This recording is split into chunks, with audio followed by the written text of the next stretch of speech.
अरे रे मेरा लाडला, बस रो मत। दादी अभी दूध की बोतल लेकर आती है। सरिता देवी की पुकार रसोई की चार दीवारियों से टकराकर पूरे घर में गूंज रही थी। उनके हाथ में दूध की बोतल थी, जिसमें वह हल्का गर्म दूध डाल रही थी। सामने हॉल के फर्श पर बैठा उनका 2 साल का पोता आरव जमीन पर लोटपोट होकर रोए जा रहा था। सरिता देवी उसे आवाज देकर बहलाने की कोशिश कर रही थी, मगर उस नन्हे तूफान को चुप कराना उनके बस की बात कहाँ थी। बस, मेरा बाबू चुप हो जा। देख, दूध तैयार है। लेकिन इससे पहले कि वह दूध की बोतल में दूध डालकर आरव के पास पहुंच पाती, एक कड़कती हुई आवाज ने घर की शांति को चकनाचूर कर दिया। यह सब क्या है माँ जी? हद हो गई आपकी। एक काम भी ढंग से नहीं होता आपसे। ये नेहा थी उनकी बहू? गुस्से भरे लहजे में वह लगभग चिल्ला रही थी। तेज कदमों से वह हॉल में दाखिल हुई। आरव को गोद में उठाते हुए वह सास की ओर आग उगलती नजरों से देखने लगी। क्या हुआ बहू? ऐसा मैंने क्या कर दिया? सरिता देवी ने आश्चर्य से पूछा। उनके चेहरे पर मासूमियत थी। दूध की बोतल अब भी उनके हाथ में थी। क्या कर दिया? यह आप मुझसे पूछ रही हैं? नेहा का स्वर और तीखा हो उठा। वह आरव को गोद में झुलाते हुए बोली, जरा देखिए तो मेरे बच्चे की क्या हालत बना रखी है। सारे कपड़े गंदे मिट्टी से सने हुए और ये बेचारा जमीन पर पड़ा चीख रहा था। मेरे पीछे ऐसे ख्याल रखती हैं आप इसका? सरिता देवी का चेहरा सिकुड़ गया। वह सफाई देने की कोशिश में बोली, अरे, मैं तो बस दूध डालने गई थी।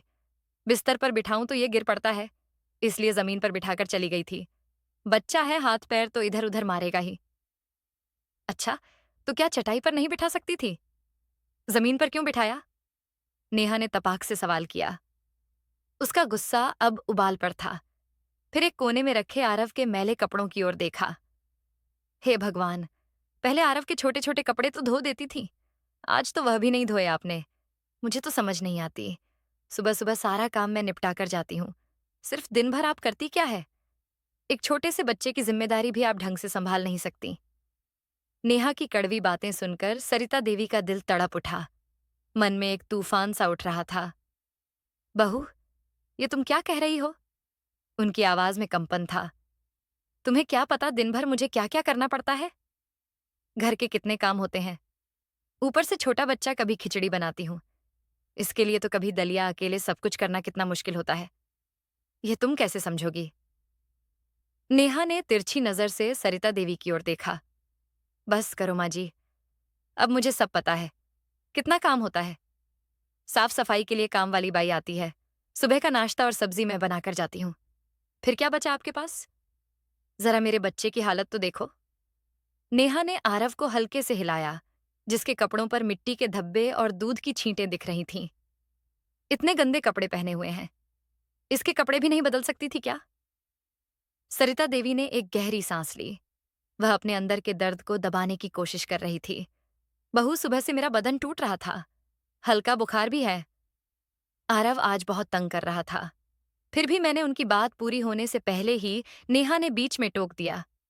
बस कीजिए माँ जी, जब देखो तब कोई ना कोई बहाना, काम नहीं करना तो साफ साफ कह दीजिए, मैं आरव के लिए डे केयर ढूंढ लूंगी।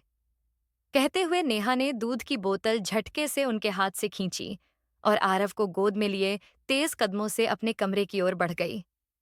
रसोई में अकेली खड़ी सरिता देवी की आंखें नम हो आईं। बुझे मन से वह अपने कमरे में आ गई और बिस्तर पर ढह गई। आज सुबह से ही उनकी तबीयत नासाज थी। हल्का बुखार, बदन का टूटना, और फिर भी वह आरव के पीछे भाग पी रही थी। इतना कहने के बावजूद नेहा ने एक बार भी उनकी हालत नहीं पूछी। ये कोई नई बात नहीं थी। नेहा का रोज का यही रवैया था। चाहे सरिता देवी दिन भर काम में डूबी रहे, चाहे उनकी तबीयत ठीक हो या ना हो, नेहा को तो बस ताने मारने का मौका चाहिए था।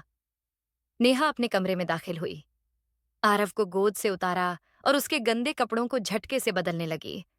उसकी हर हरकत में गुस्सा छलक रहा था। वह लगातार बड़बड़ाती जा रही थी।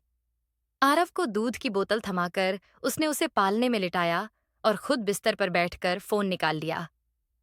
यह उसका रोज का था। नौकरी से लौटते ही जैसे ही वह अपने कमरे में कदम रखती, उसकी माँ का फोन आ जाता। हाँ माँ, अभी अभी घर पहुंची हूं, नेहा ने फोन पर कहा। उसकी आवाज में थकान और चिड़चिड़ापन साफ झलक रहा था। क्या बताऊं माँ, आज फिर वही तमाशा। मैं घर पहुंची तो आरव जमीन पर लौट रहा था। भूख के मारे रोता जा रहा था मेरा बच्चा। ऊपर से सारे कपड़े गंदे। न बच्चे का ख्याल रखती है न घर का कोई काम। उधर से उसकी माँ सुनीता देवी ने तुरंत ताल ठोकते हुए कहा, अरे ये तो हद है नेहा। तू दिन भर नौकरी में खटती है और वह बुढ़िया घर में क्या करती है? बस मोबाइल चलाती होगी या सोती होगी। बच्चे की देखभाल की जिम्मेदारी तो दादी की ही बनती है। नेहा ने एक गहरी सांस छोड़ी, जैसे अपनी सारी भड़ास माँ के सामने उड़ेल देना चाहती हो। हाँ माँ, मैं क्या क्या करूं? सुबह नाश्ता बनाऊं, सब्जी काटूं, काम वाले को काम समझाऊं और फिर नौकरी की भागदौड़। ऊपर से घर आकर यह हाल। मांझी को तो बस बहाने बनाने आते हैं। बदन दुख रहा था, बुखार था, हर दिन का यही ड्रामा। सुनीता देवी ने तर से जवाब दिया, बुखार? अरे ये सब बहाने हैं बेटा। तुझे क्या मालूम, सारा दिन बैठकर टीवी सीरियल देखती होगी। खैर छोड़, तू क्यों अपनी जान जलाती है? वह तो ऐश कर रही है और तू परेशान। ये बता विक्रम कब वापस आ रहा है टूर से? कल रात तक आएंगे माँ। फोन पर बात हुई थी मेरी। दोनों माँ बेटी की बातें 1 घंटे तक चलती रहीं। प्राइवेट स्कूल जहां नेहा नौकरी करती थी, वहां की छोटी बड़ी बातें, घर का हाल, यहां तक कि खाने में क्या क्या बना, सब कुछ उसने अपनी माँ को बताया। और सुनीता देवी, वह इस सारी जानकारी को रिश्तेदारों तक पहुंचाने में देर ना करती। हमारी नेहा कितनी मेहनत करती है। दिन भर नौकरी, फिर घर का काम और ऊपर से सास बिल्कुल मदद नहीं करती। पता नहीं कैसे ससुराल वाले मिले हैं हमारी बेटी को। इधर सरिता देवी अब भी बिस्तर पर लेटी थी, सिर को हाथ में थामे। नेहा की मां की बातें कई बार उनके कानों तक उड़कर पहुंची थीं। हर बार दिल में एक टीस उठती थी। उनकी आंखें उस तस्वीर पर फिर से ठहर गईं जिसमें वह अपने बेटे विक्रम के साथ मुस्कुराती हुई खड़ी थी। विक्रम को बताऊं तो क्या उसे और परेशान करूं? वैसे भी वह तो अपनी पत्नी की ही सुनेगा। उन्होंने सोचा, सरिता देवी को अब लगने लगा था कि चाहे वह कितना भी काम कर ले, इस घर में उनकी कदर नहीं। आज तो बदन दुख रहा था, बुखार था, फिर भी उन्होंने आरव को संभाला, घर का काम निपटाया। मगर नेहा को तो बस उनकी गलतियां नजर आती थीं। कई बार उनके मन में ख्याल आता कि यह घर छोड़कर चली जाए, मगर अगले ही पल सवाल भी उठ खड़ा होता, जाऊं तो जाऊं कहाँ? मेरा तो अब यही एक ठिकाना है। आज बैठे बैठे सरिता देवी अपने अतीत में झांकने लगी। कभी एक वक्त था जब वह ख्वाब देखा करती थी। दिल करता था कहीं घूमने जाने का, पहाड़ों पर ठंडी हवा में हाथ फैलाने का, ऊंचाई से गिरते झरनों को देखने का, बर्फ से ढकी पहाड़ियों, रंग बिरंगे मेलों की रौनक देखने का। बचपन में बहुत शौक थे उनके। मायके में जब भी वह कुछ कहती तो यही सुनने को मिलता, शादी के बाद सब करना, अभी तो घर का काम सीखो, पढ़ाई पूरी करो। और उन्होंने माना भी पिता की इज्जत। माँ की हिदायतें सबका मान रखा, अच्छी पढ़ाई लिखाई की। लेकिन शादी के बाद जो जीवन उन्हें मिला, उसमें उनके लिए कुछ भी नहीं था। ख्वाबों की जगह जिम्मेदारियों ने ले ली। सास के ताने, घर के काम, रिश्तेदारों की अपेक्षाएं और पति की बेरुखी ने धीरे धीरे उस चंचल लड़की को किसी कोने में धकेल दिया। नौकरी उसका तो जिक्र करते ही सुनने को मिला, घर संभालो, अपना बहू हो, बहू की तरह रहो ना। नौकरी की इजाजत मिली, न शौक पूरे करने की छूट। दिन शुरू होने के साथ काम करने लगती और रात तक पूरी तरह थक कर चूर हो जाती। फिर बेटा विक्रम पैदा हो गया। उसके आगे पीछे ही उनकी पूरी दुनिया घूमती थी। घर की संभाल और बच्चे की देखभाल में समय व्यतीत होने लगा। जिम्मेदारियां निभाते निभाते आधी से ज्यादा उम्र बीत गई। फिर कोरोना काल में पति का साथ भी छूट गया था, लेकिन माँ बेटे ने एक दूसरे को बखूबी संभाला। उनका बेटा विक्रम शादी लायक हो चुका था। सरिता देवी को हमेशा एक बेटी की कमी खलती थी। कभी कभी अपनी सहेलियों को देखती, जो अपनी बेटियों के साथ सिनेमा देखती, मॉल जाती, शॉपिंग करती, तो दिल के किसी कोने में एक कसक सी उठती। उन्होंने सोचा, जब बहू आएगी तो बहू के रूप में मुझे भी बेटी मिल जाएगी। और बड़े अरमानों से नेहा को बहू बनाकर ले आई। लेकिन नेहा, वह तो अपनी ही दुनिया में मस्त थी। सुबह सुबह घर का थोड़ा बहुत काम करके अपना टिफिन पैक करती और नौकरी पर निकल जाती। शाम को लौटती तो सीधा मोबाइल पर अपनी माँ से फोन पर बातें करने लगती। पीछे सरिता देवी थी, जो पूरा घर संभाल रही थी। बेटे की शादी से पहले कम से कम सहेलियों के साथ कभी कभार किटी पार्टी में तो जाती थी। कभी किसी की सालगिरह, कभी किसी के घर सत्संग, कभी किसी का जन्मदिन। वहां जाकर हंसी ठिठोली कर लेती थी। लेकिन अब तो जैसे खुशियां रूठ कर निकल गई थी उनकी जिंदगी से। अब तो पोते आरव का पालन पोषण, सफाई, खाना, कपड़े, बर्तन, सारा घर, सब कुछ उन्हीं की जिम्मेदारी बन गया था। जब उन्होंने एक दिन नेहा से थक कर कहा, बहू, थोड़ा मेरा साथ दे दिया करो, बहुत थक जाती हूं, तो नेहा ने दो टूक कह दिया, मैं वर्किंग हूं माँ जी, स्कूल से लौटकर।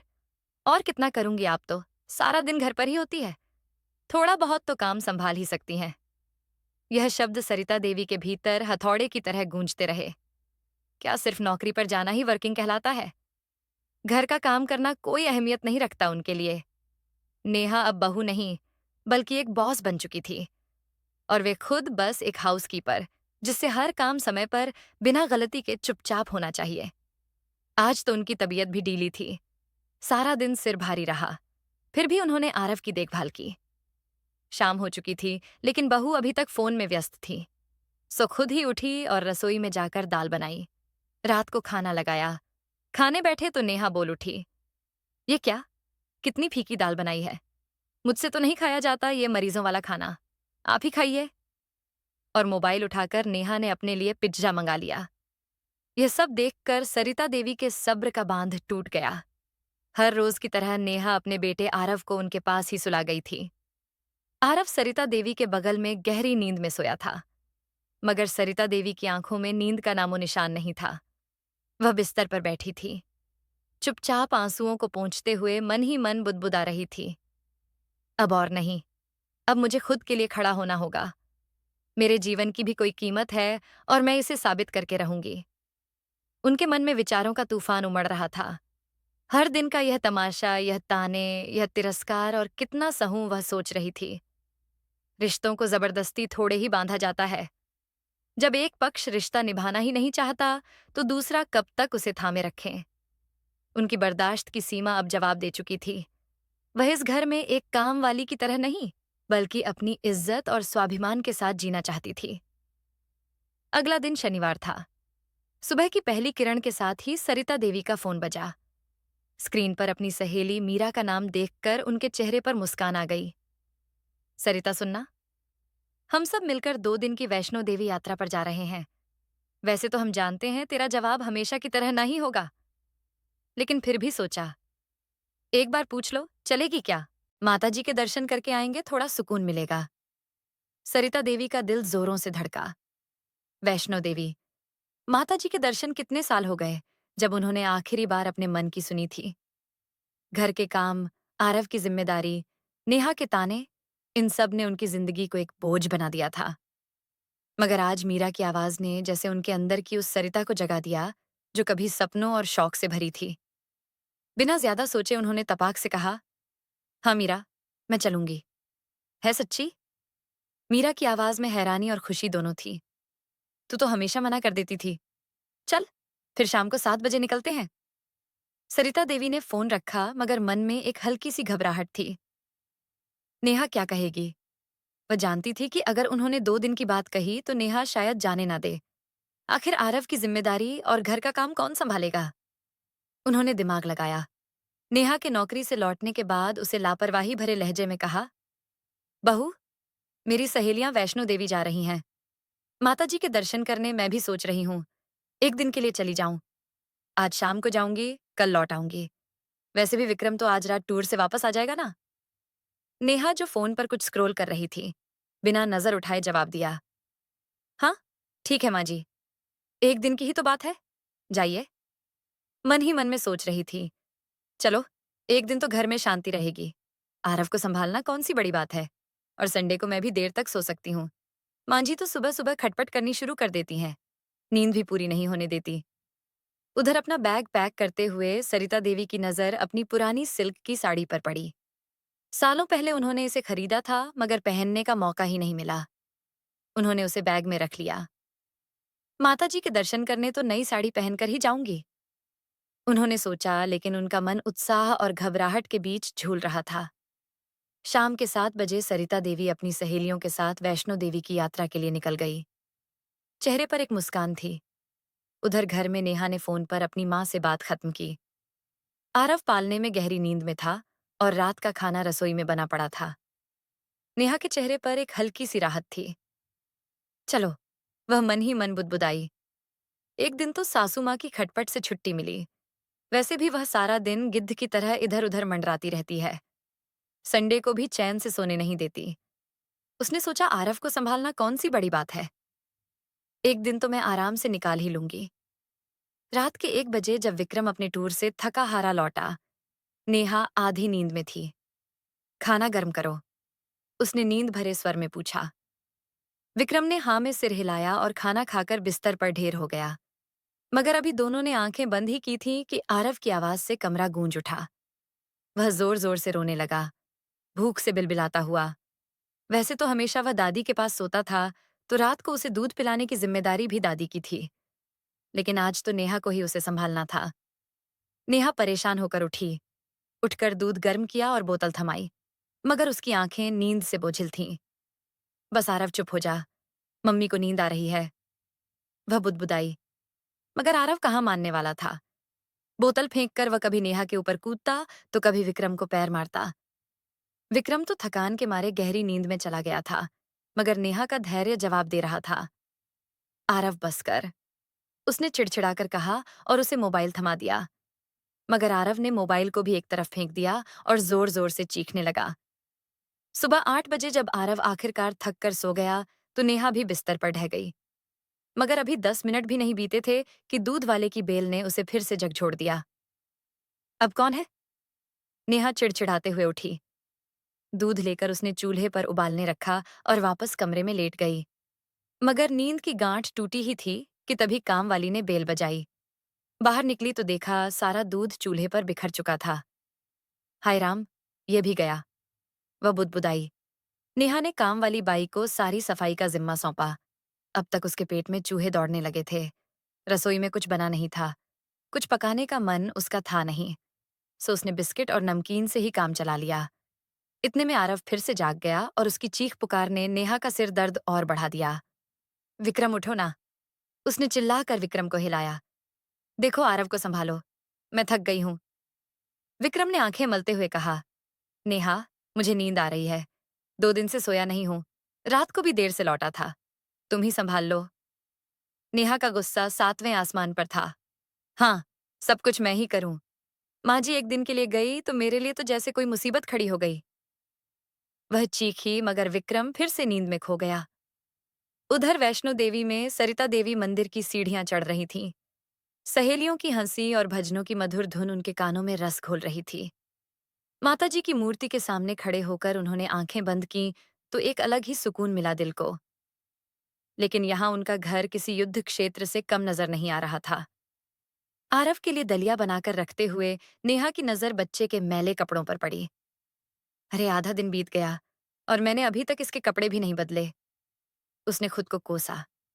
खुद भी तो वह सुबह से नहाई नहीं थी। घर में नजर घुमाई तो चारों ओर कुछ न कुछ फैला हुआ था। थोड़ी देर में विक्रम भी तो उठने वाला था। वह भी उठते ही खाना मांगने वाला था। नेहा का पेट भी भूख से कुलबुला रहा था। फिर उसने झटपट मोबाइल उठाकर खाना ऑर्डर कर दिया। कुछ तो राहत मिलेगी, उसने सोचा। खाना खाकर नेहा बाकी कामों में जुट गई, मगर काम खत्म होने का नाम ही नहीं ले रहा था। कपड़े धोने, आरव को संभालने और बिखरे घर को ठीक करने में दिन कब ढल गया, उसे पता ही नहीं चला। वह मन ही मन गुदगुदाई, बस अब माँ जी आएंगी तो थोड़ा सुकून मिलेगा, कम से कम आरव को तो संभाल लेंगी।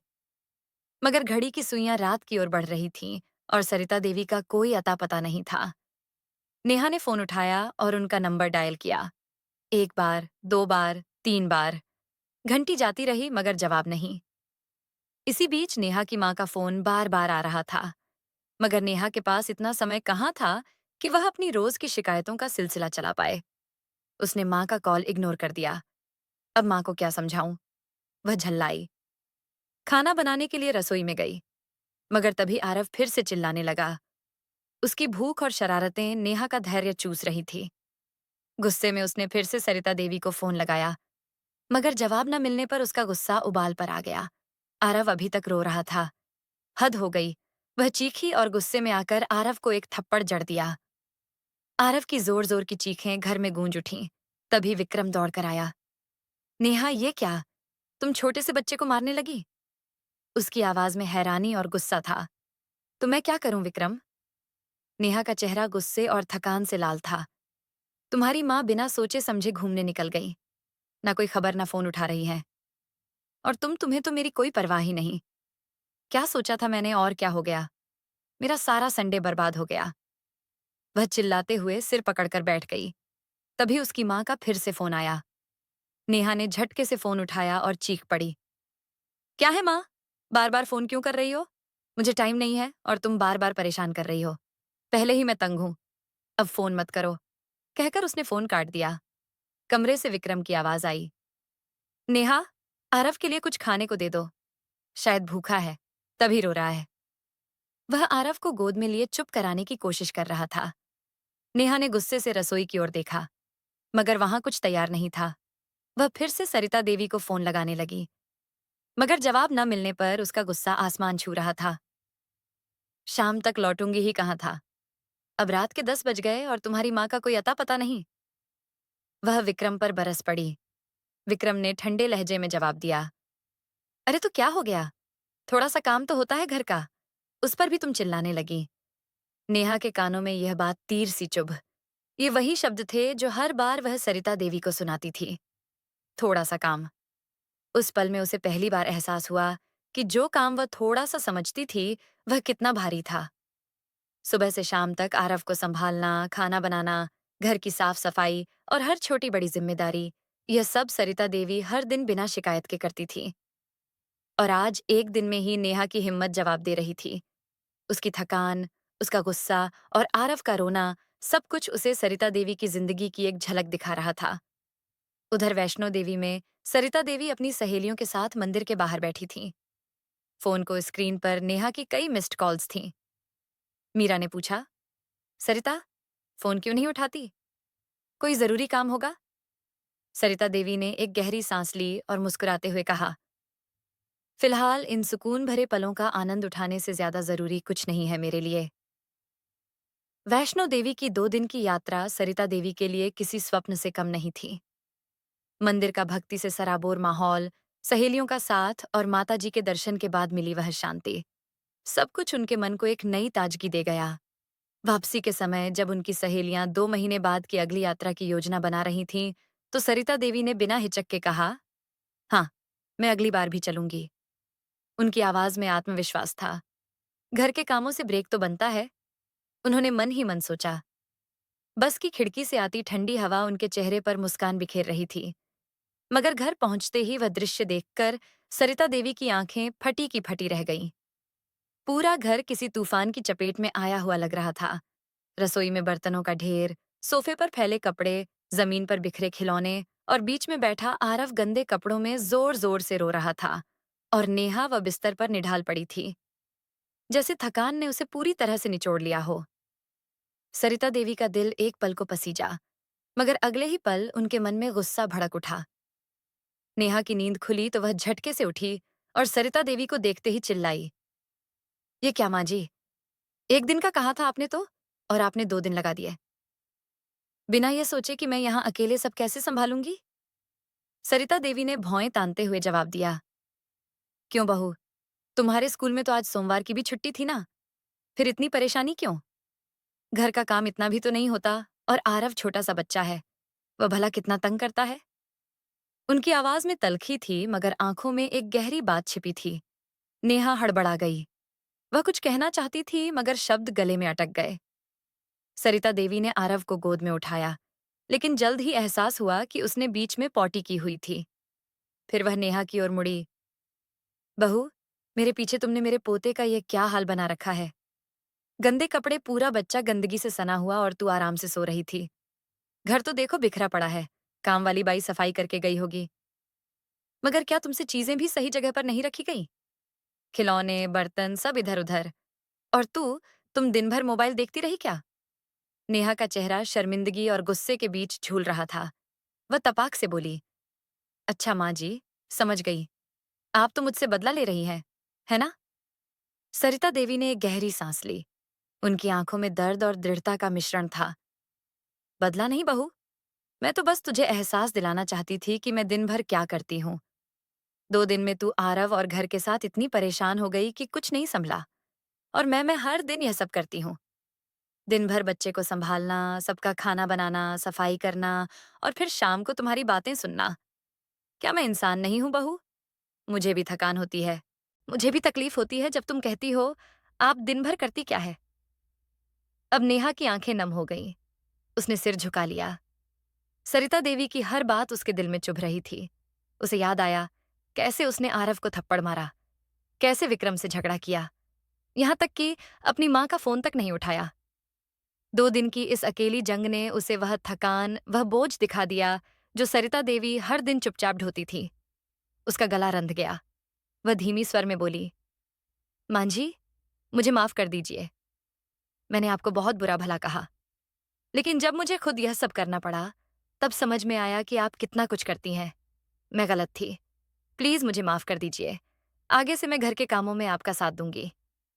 सरिता देवी ने एक पल के लिए नेहा को देखा, फिर मुस्कुराते हुए कहा, ठीक है बहू, मैं आरव को संभालती हूँ। तू जा, रसोई में कुछ खाना बना। मुझे बहुत तेज भूख लगी है। उनकी आवाज में अब गुस्सा नहीं, बल्कि एक ममता भरी शक्ति थी। नेहा ने देखा कि सरिता देवी बड़े प्यार से अपने पोते को दुलारते हुए उसके कपड़े बदलने लगीं और आरव उनकी गोद में शांत होकर उनकी साड़ी से खेल रहा था। ये देखकर नेहा को एक अजीब सा सुकून मिला। वह रसोई में गई और आराम से खाना बनाने लगी। भूख तो उसे भी लगी थी।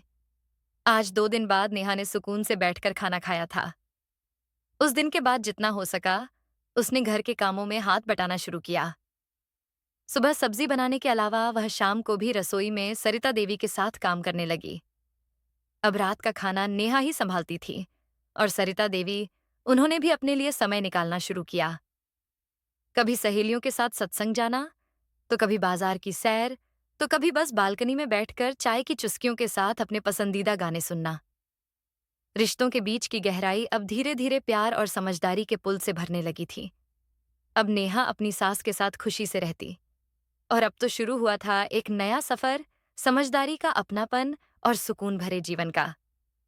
कहते हैं ना, इंसान पर जब तक खुद पर नहीं बीतती, तब तक समझ नहीं आती।